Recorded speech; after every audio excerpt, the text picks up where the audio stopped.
Isang simpleng tanong lang mula sa isang segment ng Pilipinas Got Talent noong Abril 6, 2025 ang naging dahilan ng isang hindi inaasahang internet frenzy na nagdala ng kilig, nostalgia at matinding curiosity sa mga fans ni Catherine Bernardo. Habang nakaupo sa harap ng mga hurado at host, tinanong si Catherine kung sino ang kanyang pinakaunang naging crush. Sa unang sagot, tila nag-aalangan pa siya at pilit na iniiwasan ng detalyado at diretsahang sagot. Siguro grade 2 ako noon sa probinsya namin. Mestizo siya. Ang maikling simula niya habang tila bumabalik sa alaala ang isang masayang kabataan.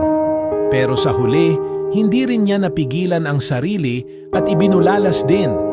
Ang name niya ay Kenneth. Sa mga mata ng marami, isa lamang itong inosenteng pagbabalik tanaw. Ngunit sa mundo ng social media, kung saan ang bawat pahiwatig ay sinisilip, binubusisi at pinagtatali-tali, sapat na ang pangalan na iyon upang simulan ang isang national level na pangangalap ng impormasyon.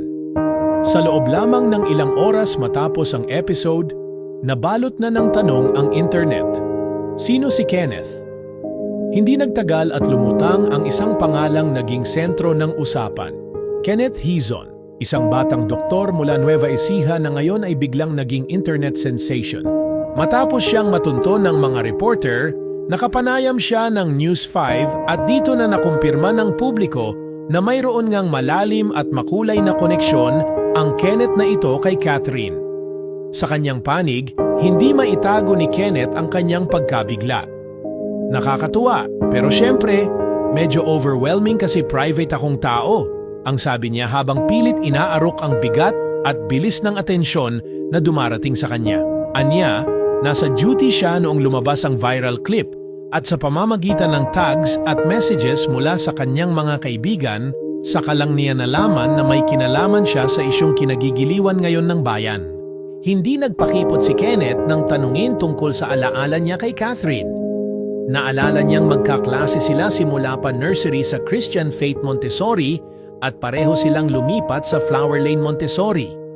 Hindi raw niya maalala kung hanggang grade 1 o grade 2 sila magkasama, pero malinaw sa kanya ang imahe ng batang Catherine. Aniya, si Catherine masayahin siya, tapos bright, talagang mapapansin mo siya kahit bata pa lang. Ngunit ang pinaka nakakakilig sa lahat ay ang inamin ni Kenneth na si Catherine din ang una niyang naging crush. To be honest, siya din yung una kong naging crush. Ang pag-amin niya na lalong nagpasabog sa internet. Una, maganda talaga siya kahit bata pa lang. Tapos sobrang bright pa niya. Yung tipong kapag nakita mo siya, matutuwa ka talaga. Isang simpleng alaala ng kabataan, ngunit tila isang paunang kabanata ng isang kwentong pwedeng magkaroon ng bagong simula. Mula noon, hindi na huminto ang mga netizen sa paghahanap ng updates tungkol kay Kenneth. Umabot pa sa puntong pinakialaman na ang Facebook ng ama ni Kenneth, si Edward Hizon, kung saan nalaman ng publiko na single pala ang anak nito. Ito na ang naging hudyat para sa mas maraming memes, fan edits, at mga komentong puno ng kilig at pag-asa na baka lang magtagpo ulit ang dalawang pusong, minsang kumislap noong sila'y musmus pa. Para kay Kenneth, tila tinatanggap naman niya ng buong buo ang bagong exposure kahit pa hindi siya sanay sa spotlight.